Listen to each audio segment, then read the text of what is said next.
ากดีด้วยการร่วมมือของทุกภาคส่วนปรารถนาดีจากสำนักงานประชาสัมพันธ์ที่ 3 กรมประชาสัมพันธ์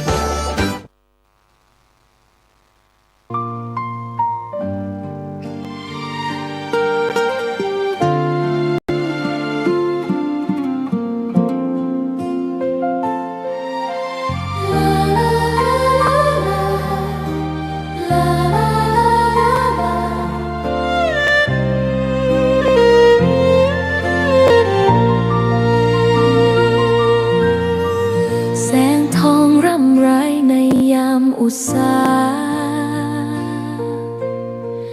ยังเห็นพระเมตตาอยู่ทุกแห่งหนน้ำพระทัยฉโลมใจคนทั่วพื้นแผ่นดินยังอบอุ่นรอยยิ้มพระพักตร์ยังส่องแสงในดวงใจไทยไม่ลืมเสียงสายลมแผ่วเบาเหมือนเอ่ยคำปลอบว่าพระองค์ยังอยู่ใกล้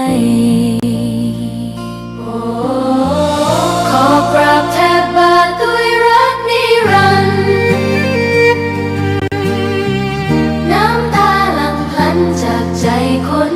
ไทยแม้เสด็จสู่ฟ้าไกลแต่พระหฤทัยอยู่ในแผ่นดินนี้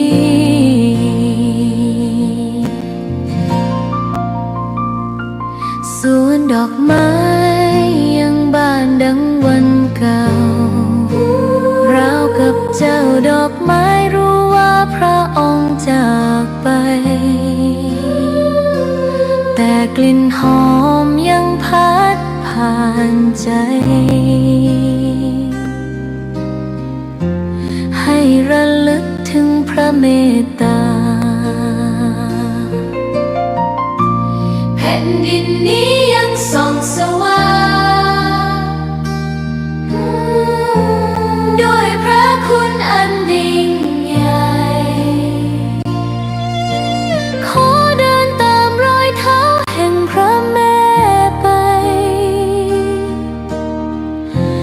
ด้วยศรัทธาไม่เสื่อมคลายขอกราบแทบบาทด้วยรักนิรันดร์น้ำตาหลั่งพลันจากใจคนไทยแม้เสด็จสู่ฟ้าไกลแต่พระหฤทัยอยู่ในแผ่นดินนี้ดวงใจไทยทุกดวงขอพักดีขอถวายรักนี้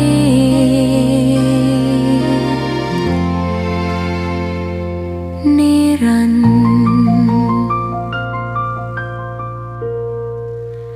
แด่พระพันปีหลวง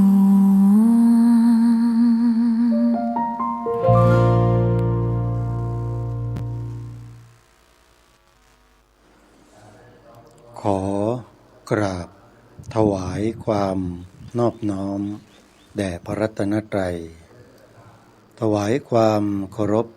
พระมหาเถระพระเถรานุเถระทุกท่าน ขอเจริญสุขญาติโยมสาธุชนที่กำลังติดตามรับฟังรายการจากสถานีวิทยุแห่งนี้ทุกท่าน ขอนำท่านผู้ฟังเข้าสู่รายการคดีโลกคดีธรรมพบกันในวันนี้วันขึ้น9 ค่ำเดือน6วันนี้ตรงกับวันเสาร์ที่25เมษายนพระพุทธศักราช2569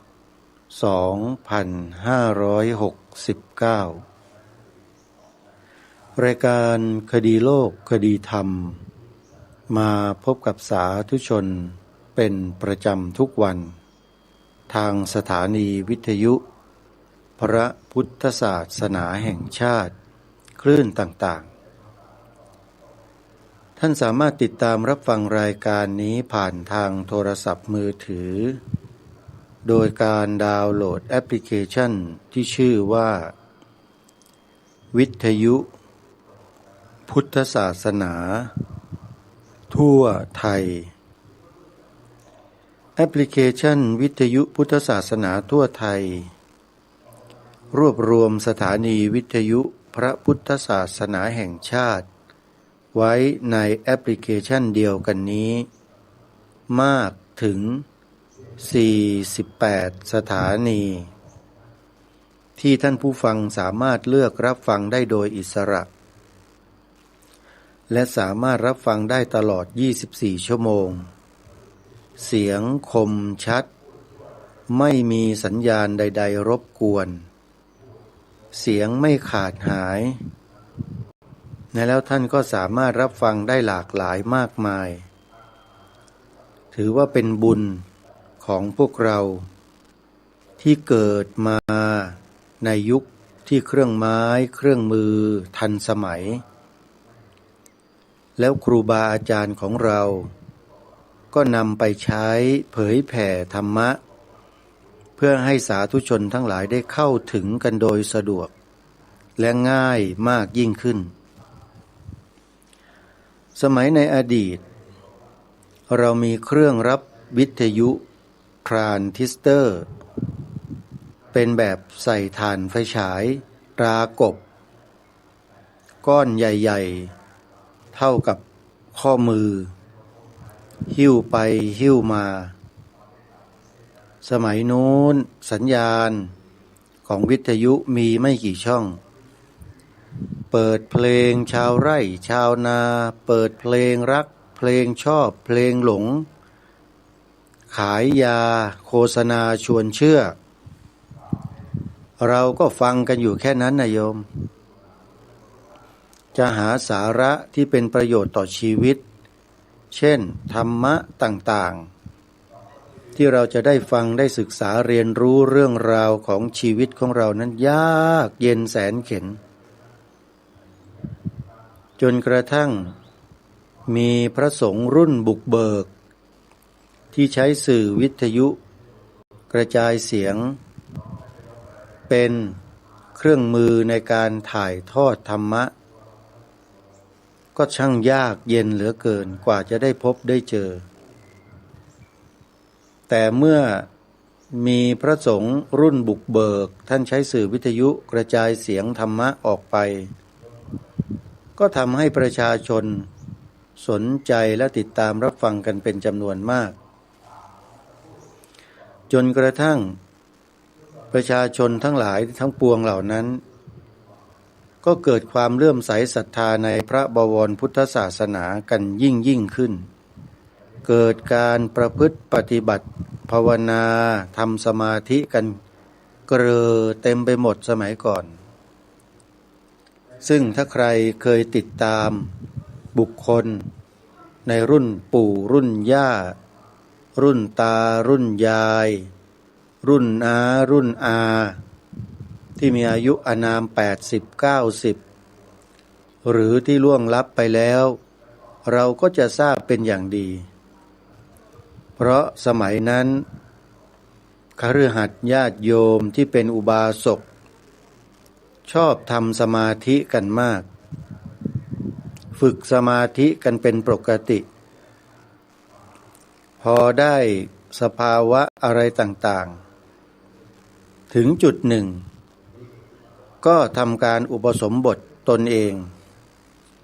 แล้วก็มาดำรงตำแหน่งเป็นเจ้าอาวาสเจ้าสำนักเป็นที่รู้จักของผู้คนอย่างกว้างขวางสร้างวัดวาอารามสำนักเรียนขึ้นมาจนเป็นที่โดดเด่น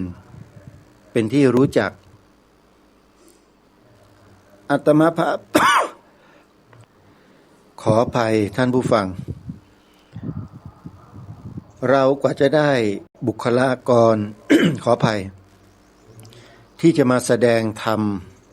บรรยายธรรมให้ความรู้แก่พวกเราแต่ละรูปแต่ละท่านแต่ละองค์นั้นเป็นสิ่งที่มันเกิดได้ยากมากกว่าจะได้หลวงพ่อกิตติวุฒโธ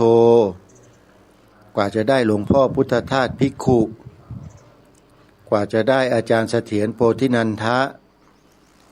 กว่าจะได้หลวงพ่อปัญญานันทะเหล่านี้แล้วก็อีกหลายๆรูปเป็นสิ่งที่เกิดขึ้นได้ยากมาก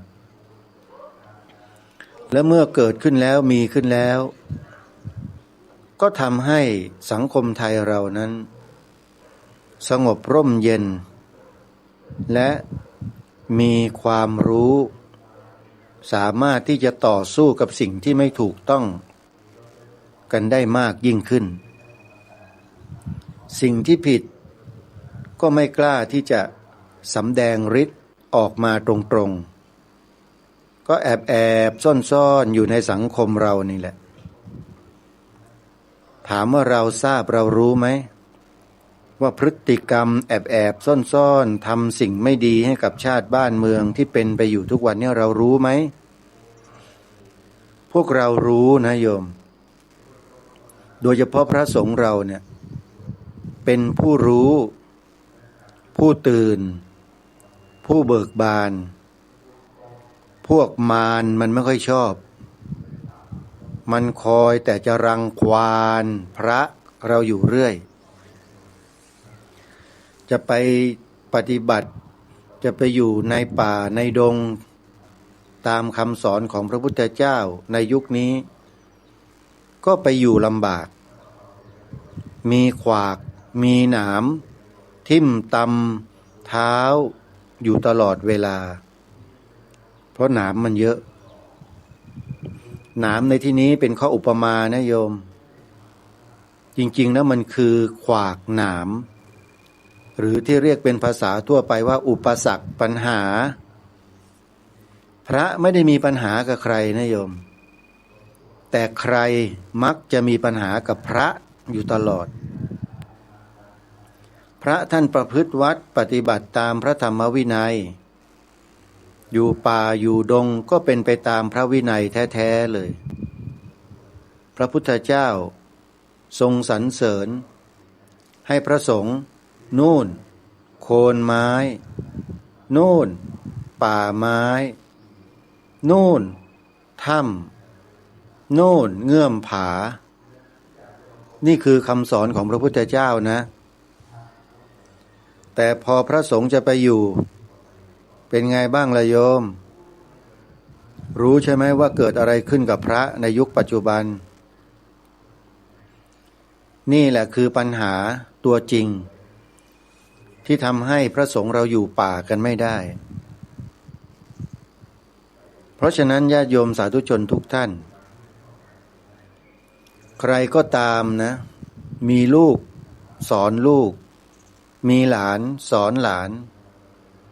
ถ้าจะไปทำงานเป็นเจ้าหน้าที่ป่าไม้เนี่ยสอนบอกเขาให้รู้ข้อธรรมข้อวินัยด้วยให้รู้จักจารีตประเพณีของสังคมของบ้านเมืองด้วยอย่าไปกระทำตัวนอกรีดนอกรอยเหมือนกับบางคนที่เมื่อเป็นใหญ่เป็นโตในบ้านในเมืองนี้แล้วเนี่ยก็ไม่ได้สนใจเลยว่าบ้านเมืองนี้ผู้คนในสังคมนี้เขามีข้อประพฤติวัดข้อปฏิบัติเป็นไปตามแนวทางใดเมื่อเขาไม่สนใจไม่เรียนรู้ไม่มีความศรัทธาแล้วเนี่ยเมื่อเป็นใหญ่เป็นโตมีอำนาจแล้วโยมว่าคนเหล่านี้เขาจะส่งเสริมพวกเราไหมอันนี้เป็นคำถามให้พวกเราหาคำตอบกันว่ามันจะเป็นไปได้ไหมเมื่อว่าตามเหตุตามปัจจัยแล้วเนี่ยตอบได้เลยว่ามันเป็นไปไม่ได้ที่เขาจะสนับสนุนส่งเสริมพวกเราจริงไหมและมันก็เกิดเหตุการณ์ตรงกันข้ามก็คือไล่ดำเนินการจัดการ เห็นไหมล่ะนี่ไงคนที่ไม่มีศรัทธาไม่เลื่อมใสและไม่มีความเคารพแล้วมันก็จบลงที่ทำลายพระธรรมวินัยเสียเองปัญหาเหล่านี้จะแก้กันอย่างไรจะทำกันแบบไหนมีหนทางไหมอาตมาตอบเลยนะว่ามีแก้ได้สบายมาก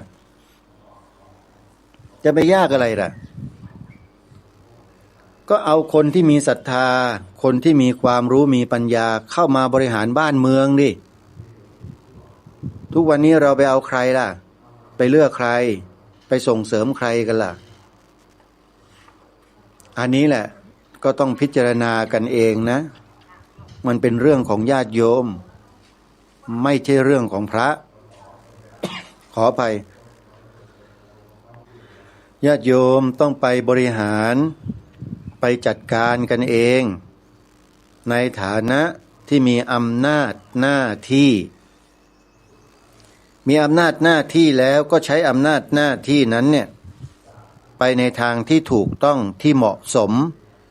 กับวัฒนธรรมจารีตประเพณีของสังคมบ้านเมืองของเราไม่ใช่ไปทำตามใครก็ไม่รู้ใครก็ไม่ทราบกราบพระไม่เป็น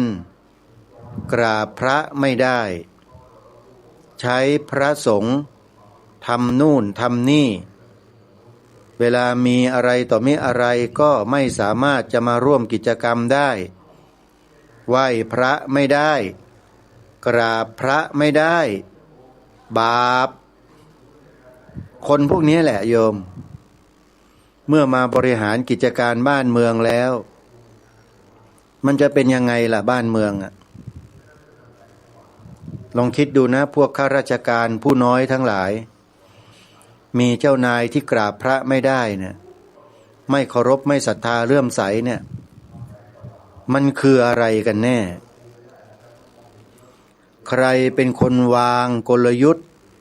ให้กับบ้านเมืองในลักษณะเช่นนี้อาตมาภาพนี่ไม่ได้พูดเกินเลยนะโยมพูดอยู่ในหลักนั่นแหละมันเป็นความจริงของบ้านเมืองของเราที่เราอาศัยอยู่เป็นเจ้าของร่วมกันเนี่ย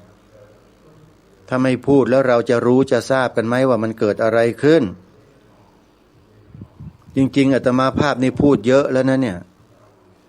ชี้ให้เราได้เห็นเป้าชัดเจนแล้วนะว่ามันเกิดอะไรขึ้นกับบ้านเมืองของเรานะเรื่องนี้ญาติโยมต้องไปศึกษาในพระสูตรที่มีชื่อว่าธรรมิกสูตรโยมจดไว้เลยแล้วไปเปิดดูใน YouTube เปิดดูใน Google ไปค้นหาดูใน TikTok ไปค้นดูใน Facebook พิมพ์คำว่า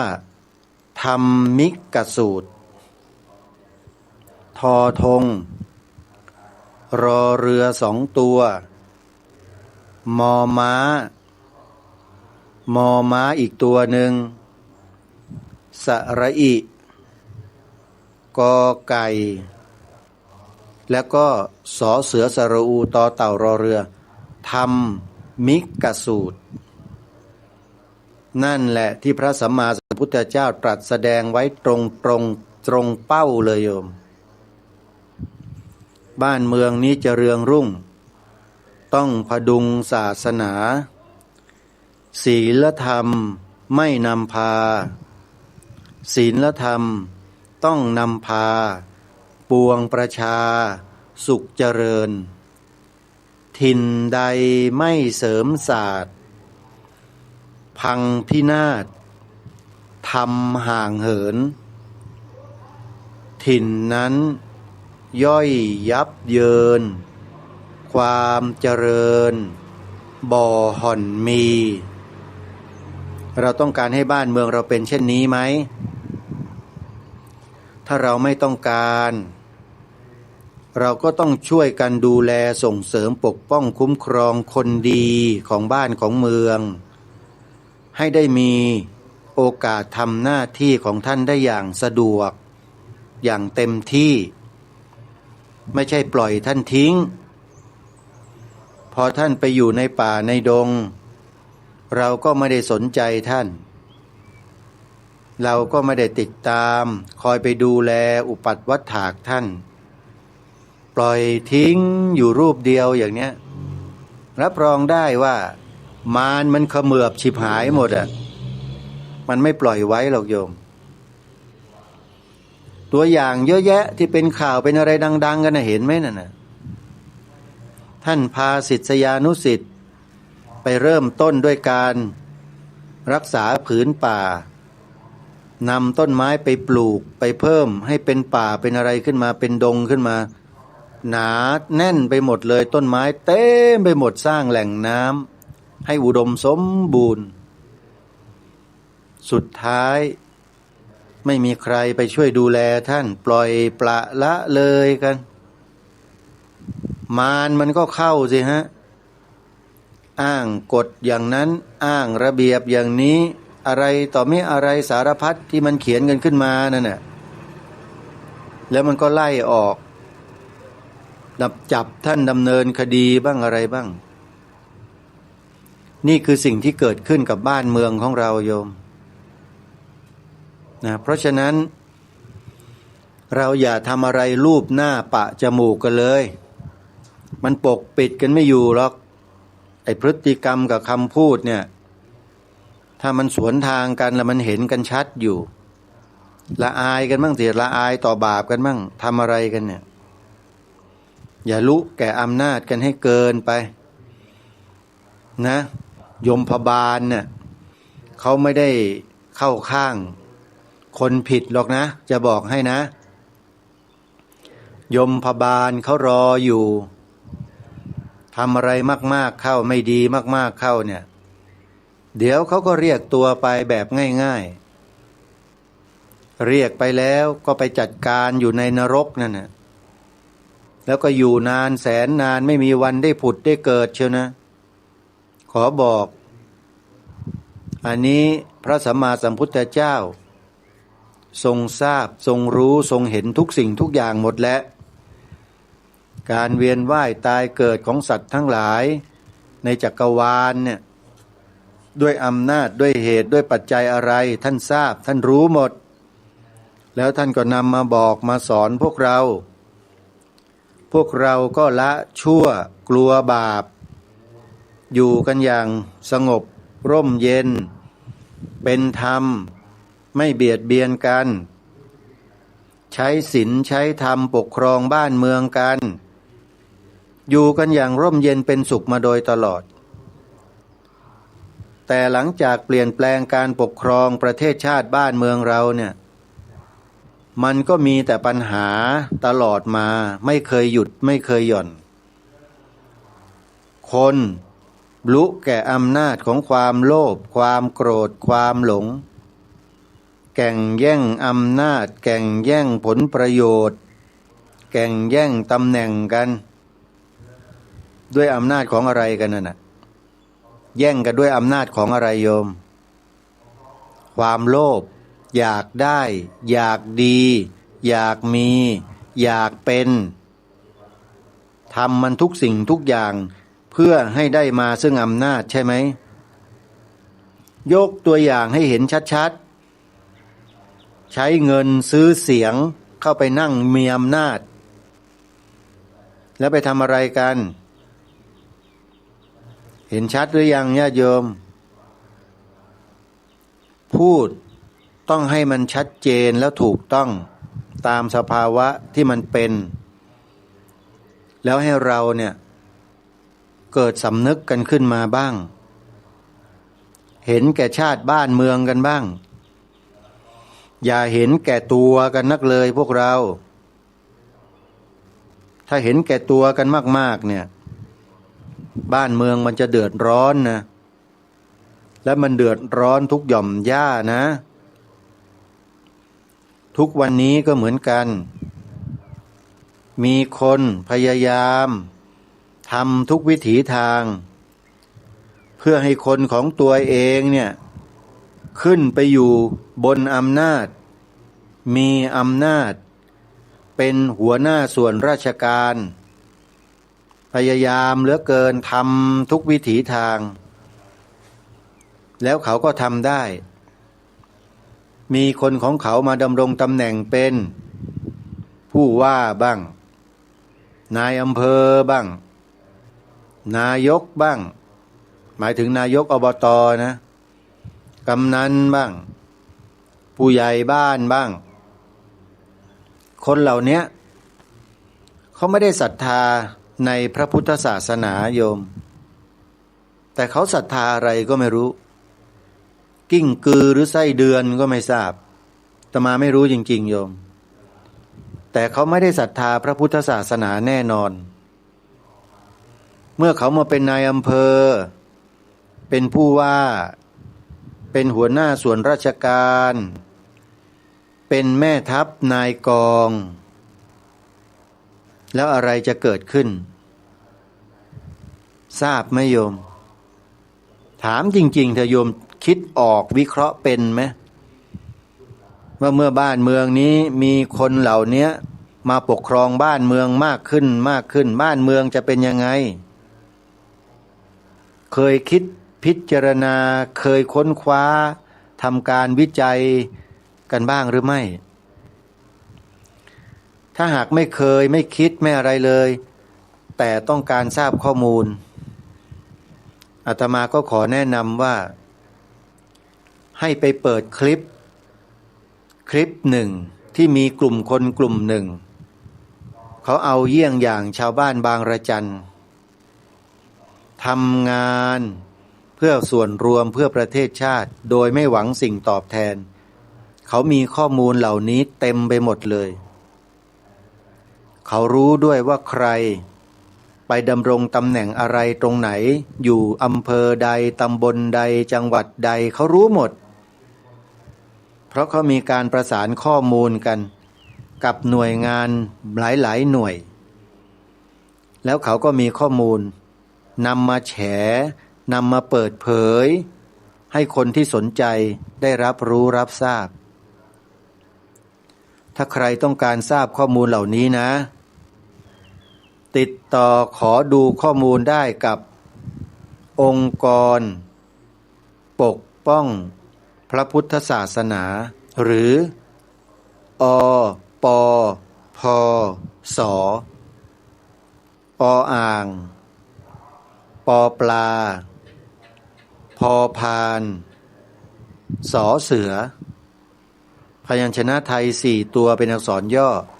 พิมพ์ลงไปใน YouTube พิมพ์ลงไปใน TikTok พิมพ์ลงไปใน Facebook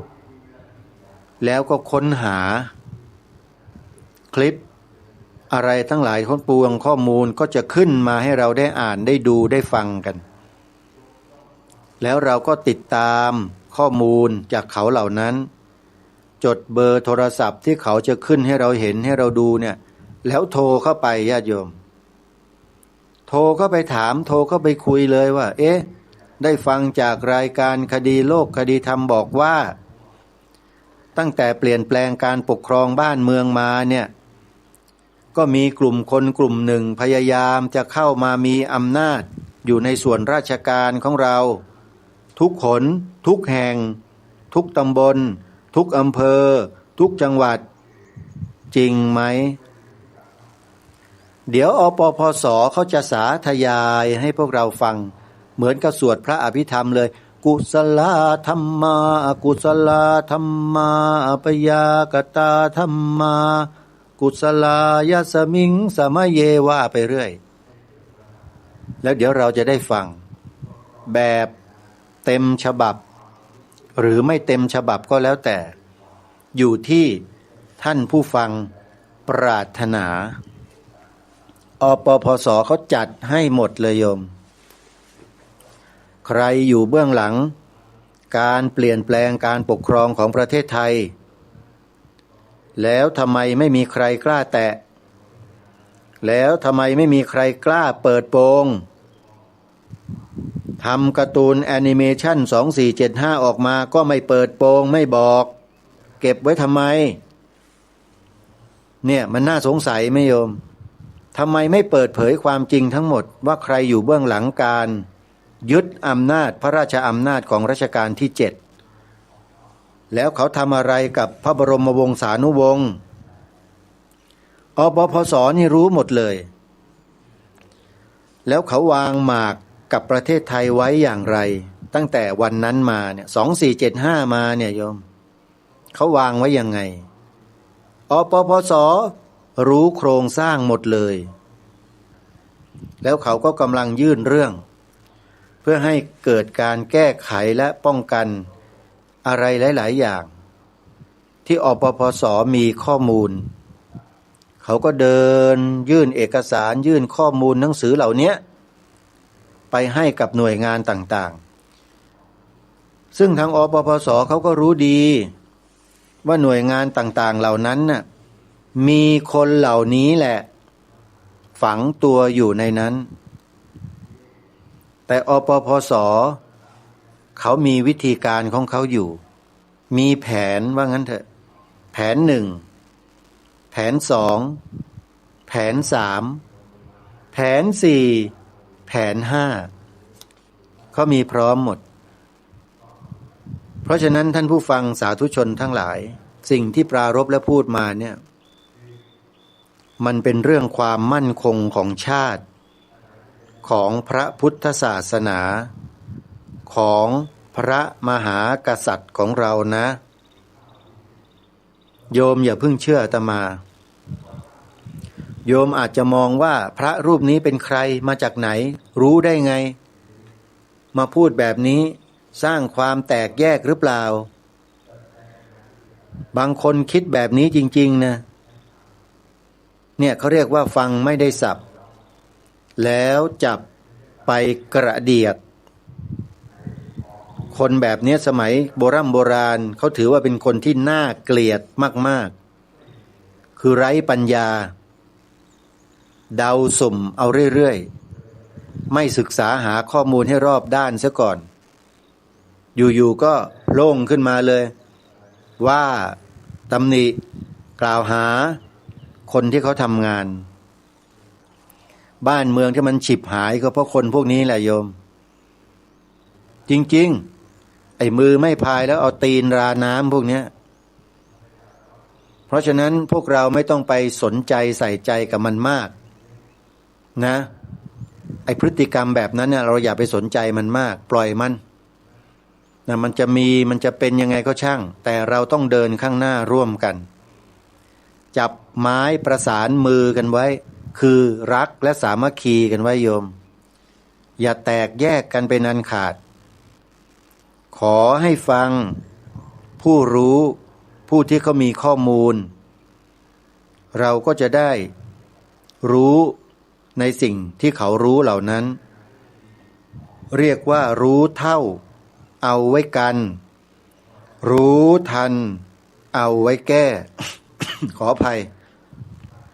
แต่ถ้าจะให้รู้แน่ๆก็คือ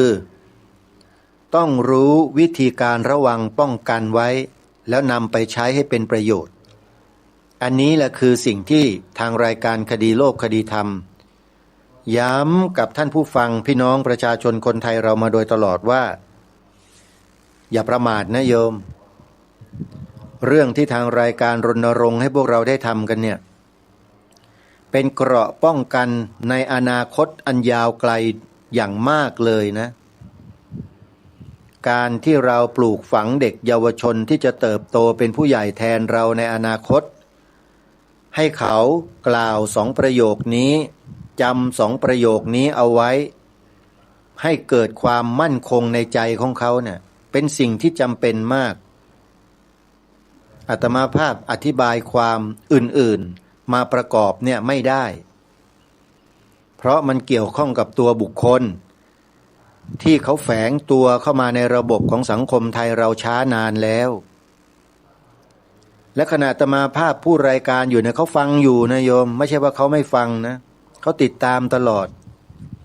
ว่าพระรูปนี้จะพูดอะไรในแต่ละวัน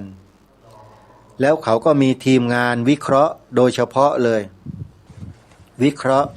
เจาะลึกติดตามตรวจสอบ แล้วก็ดำเนินการเขามีทีมของเขาอยู่ทำไมพวกเราจะไม่รู้ล่ะรู้ถามว่าพวกเรามีไหมมีเยอะแยะผู้ที่มีศรัทธามีความเลื่อมใสแต่หัวใจยังไม่เป็นอันเดียวกันนะยังเขาเรียกว่าอะไรแตกแขนงกันอยู่แนวความคิดยังไม่เป็นไปในทางเดียวกันอยู่ถ้าหากว่ามีแนวความคิดและข้อปฏิบัติที่เป็นไปในแนวทางเดียวกันเนี่ยมันจะเข้มแข็งแบบไม่ต้องไปทำอะไรมากเลยศัตรูเนี่ยจะขยาดเลยแหละและสิ่งที่ทางรายการได้แนะนำให้ทำนี่แหละที่ศัตรูมันกลัวนักกลัวหนาเนี่ยท่านเชื่อไหมว่ามันกลัวจริงๆลองดูสิฮะใครก็ได้ที่เป็นนักจัดรายการวิทยุอยู่ในขณะนี้นะครับไม่ว่าคลื่นไหนก็ตามทั้งพระทั้งโยมนะครับถ้ายังอยากจะทดสอบนะครับ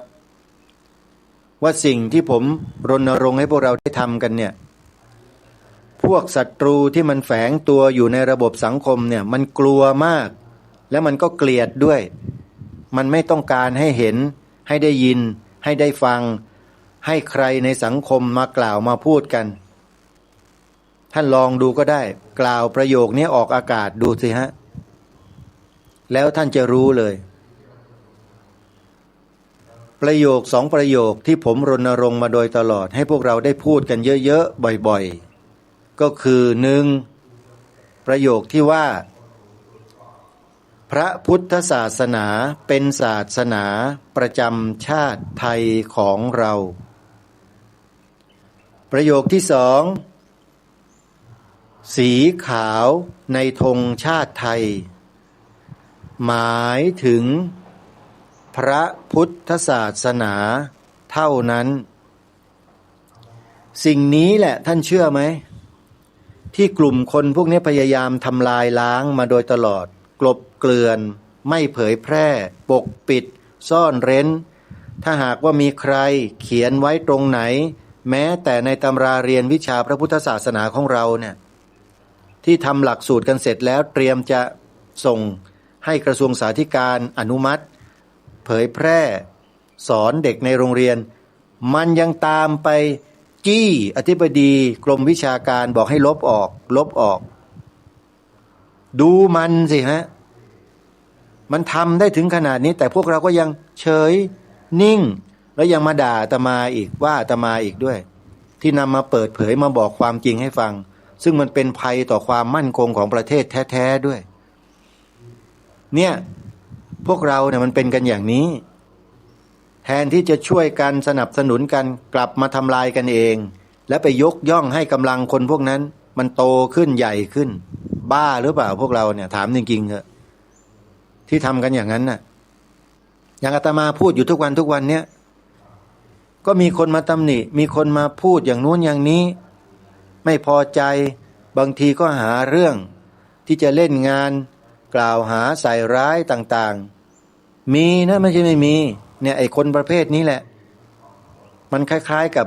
พระยาจักรีอะโยมในสมัยอยุธยา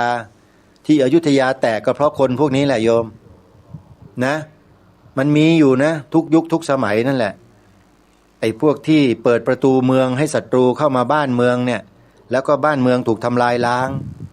ล่มจมฉิบหายหมดเนี่ยก็เพราะคนพวกนี้แหละพวกขายชาติไงโยมเคยได้ยินคำนี้ไหมอาตมาภาพเนี่ย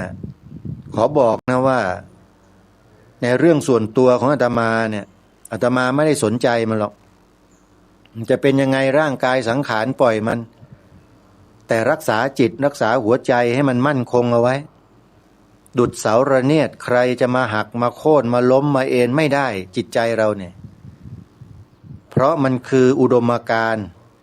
คือปณิธานที่ตั้งมั่นเอาไว้เหมือนอย่างบรรพบุรุษไทยของเราที่ผ่านมาท่านยึดหลักการที่ถูกต้องของชาติบ้านเมืองไว้3เสาหลักเท่านั้นไม่มีพวกตะปูน็อต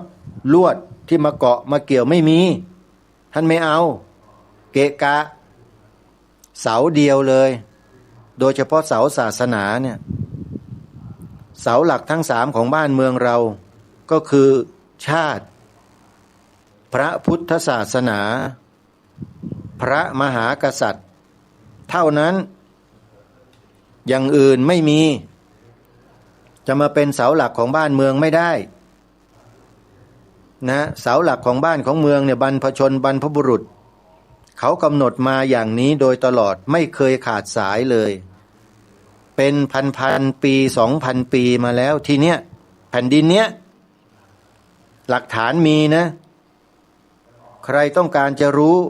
เห็นหลักฐานเหล่านั้นไปเปิดดูในหนังสือที่ชื่อว่าพุทธศาสนสุวรรณภูมิปกรณะหรือปกรณัง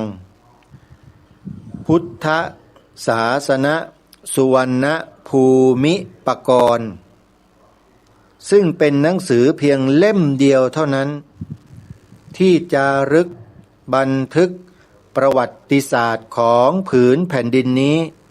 ที่มีมานานกว่า 2,000 ปีมีอยู่ในตำราเล่มนี้เล่มเดียวท่านผู้ฟังและมีวางจำหน่ายอยู่ที่เดียวคือวัดโสมนัสวิหารแต่ก็ไม่รู้เหมือนกันว่า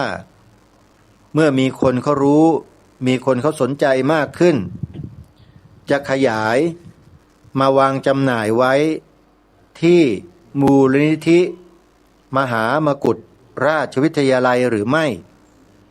ซึ่งเป็นร้านหนังสือที่อยู่ตรงมุมของวัดบวรตรงข้ามกันข้างๆธนาคารกสิกรไทยในโยมบางลำพูลองติดต่อและโทรสอบถามดูก่อนนะโยมนะว่ามีหนังสือเล่มนี้วางจำหน่ายไหมที่มหามกุฏนะในส่วนกลางนะอาตมาภาพได้รับหนังสือนี้มาถึง2 เล่มซึ่งเหมือนกันเลยทั้ง2 เล่มเนื้อหาเหมือนกันเล่มหนึ่งเป็นแบบเดิมแบบเก่าอีกเล่มหนึ่งพิมพ์ใหม่แต่เนื้อหาเหมือนกัน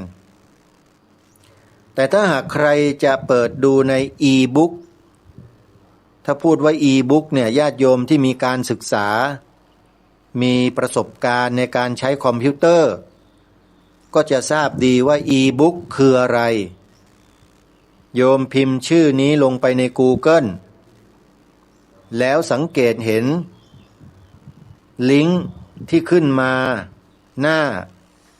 เว็บไซต์ต่างๆเนี่ยที่ขึ้นมาหน้า Google เนี่ยนะที่ขึ้นมาให้เห็นเนี่ยจะเป็นลักษณะของหนังสือที่มีปกด้านล่างจะเป็นสีเหลืองๆด้านบนก็จะเป็นรูปลายเส้นนะฮะสีจะออกเป็นน้ำเงินนี่แหละแตะเข้าไปที่ลิงก์นั้นเลยแล้วก็แตะที่รูปภาพอีกรอบหนึ่งอีบุ๊กก็จะขึ้นมาเลยครับเปิดอ่านสะดวกมากขยายให้มันใหญ่ๆแล้วมันจะมีตัวขยายซึ่งเป็นเคอร์เซอร์ที่เป็นแถบสถานะอยู่ข้างล่างให้เราแตะขยายขึ้นมาจะเห็นอย่างชัดเจนเลยเขาทำไว้อย่างดีมากไม่ต้องไปหาหนังสือที่ไหนแล้วอ่านในอีบุ๊กนี่แหละครับแล้วทุกคนจะทราบว่าแผ่นดินไทยของเราตรงเนี้ยในสมัยอดีตมันไม่ได้ชื่อว่าไทยหรอกมันก็เปลี่ยนมาตามยุคตามสมัยกันทั้งโลกนั่นแหละแถวตะวันออกกลางมันก็ไม่ได้มีชื่ออย่างนั้นหรอกมันเปลี่ยนมาตามยุคตามสมัยของผู้ปกครองบ้านเมืองเราก็เหมือนกันญาติโยม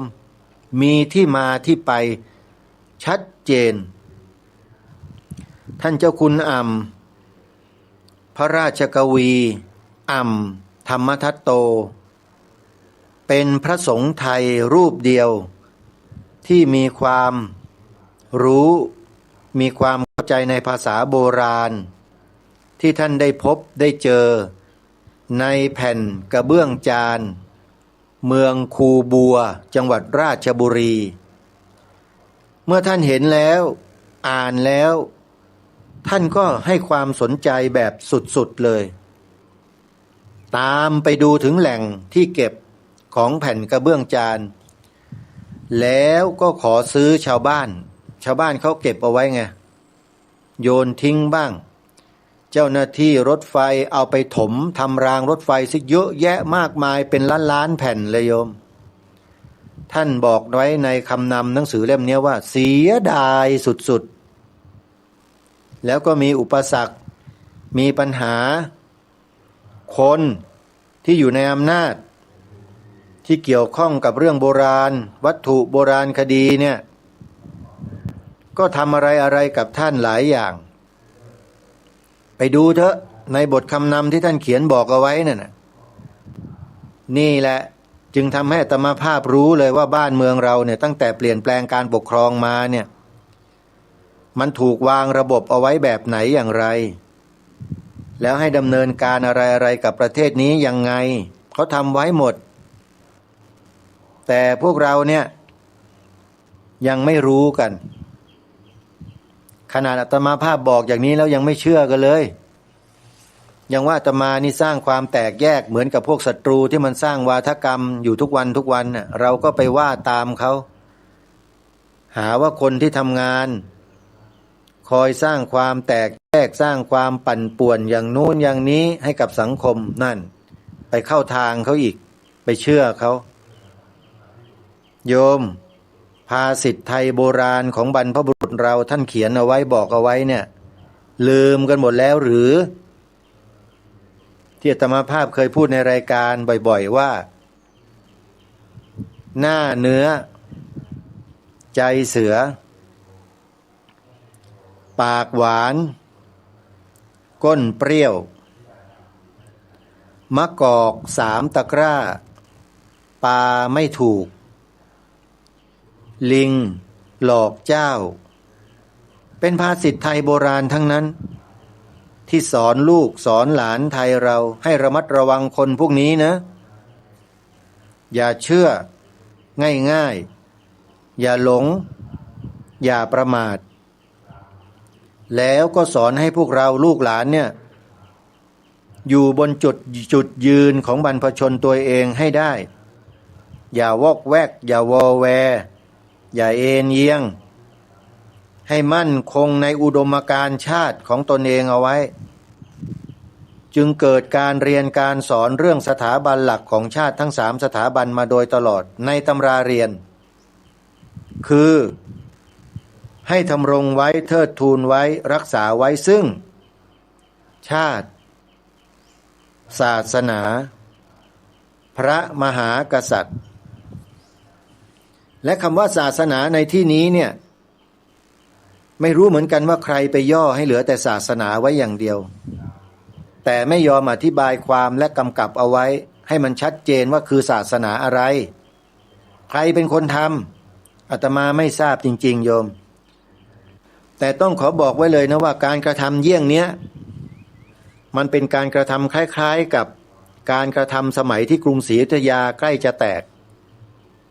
คือการขายชาติตัวเองเปิดประตูบ้านเปิดประตูเมืองให้ศัตรูเข้าบ้านเข้าเมืองนั่นเนี่ยการกระทำแบบเนี้ยเขียนศาสนาไว้เฉยๆเนี่ยศัตรูมันเข้ามาแล้วมาทำอะไรบ้างไปถามอปปส.อาตมาไม่ตอบอาตมาก็รู้เหมือนกับอปปส.รู้นั่นแหละแล้วเมื่อเรารู้แล้วเนี่ยเราจะเชื่อไหมล่ะหรือไปด่าอปปส.เขาอีกให้เป็นบาปเป็นกรรมกับตัวเองอีกเดี๋ยวปากเบี้ยวนะจะบอกให้นะ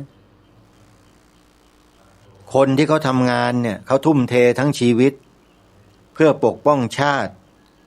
ปกป้องพระพุทธศาสนาปกป้องสถาบันพระมหากษัตริย์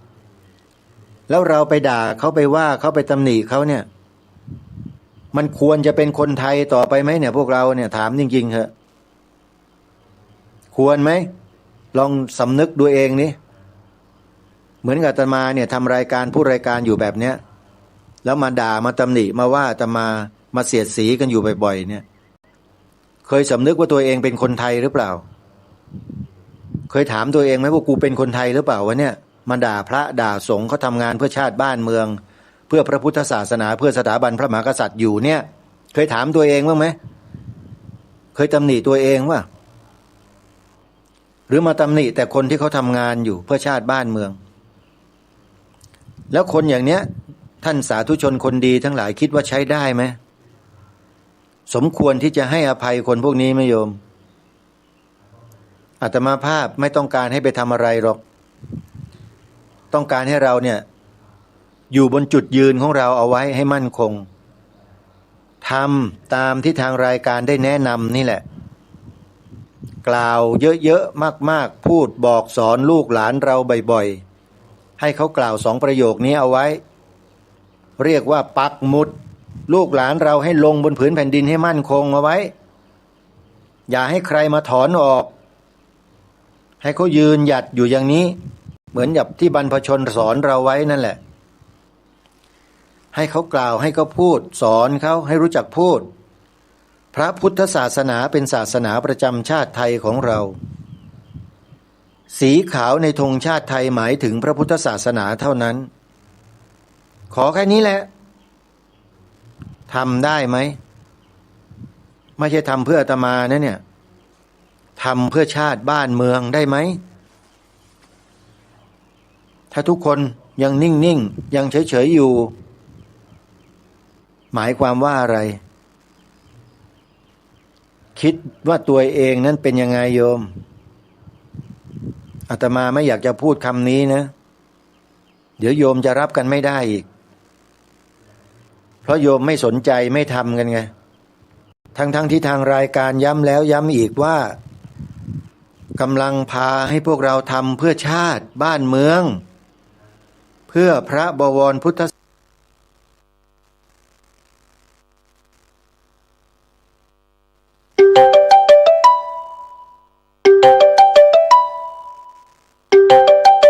ไม่สนใจไม่ใส่ใจบางคนก็ด่ากลับมาทำมารณรงค์ทำไมบ้าแล้วหรือไม่มีอะไรจะทำแล้วไง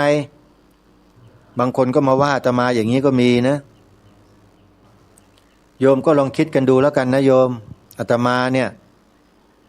ทำหน้าที่ของอาตมาได้ดีที่สุดก็เพียงเท่านี้แหละโยมถ้าจะทำอะไรไปมากกว่านี้มันเกินหน้าที่ไงแต่อันนี้มันเป็นหน้าที่ที่รัฐธรรมนูญบัญญัติไว้ในมาตรา50วงเล็บ1ทำตามหน้าที่ของผู้ที่อยู่ภายใต้รัฐธรรมนูญโยมถึงแม้ว่าอาตมาจะเป็นพระพวกอาตมาจะบวชพระกันนะแต่ยังอยู่ภายใต้รัฐธรรมนูญกันนะโยมมีใครอยู่เหนือธรรมนูญรัฐธรรมนูญกันบ้างไหมและที่อาตมาภาพทำตามรัฐธรรมนูญเนี่ยมันผิดไหมโยมผิดตรงไหนขัดกับรัฐธรรมนูญไหมล่ะไม่ผิดไม่ขัดแล้วทำตามกฎหมายรัฐธรรมนูญเป๊ะๆเลยโยมแล้วคนที่มาตำหนิมาว่าอาตมาหมายความว่ายังไงแล้วเราควรที่จะ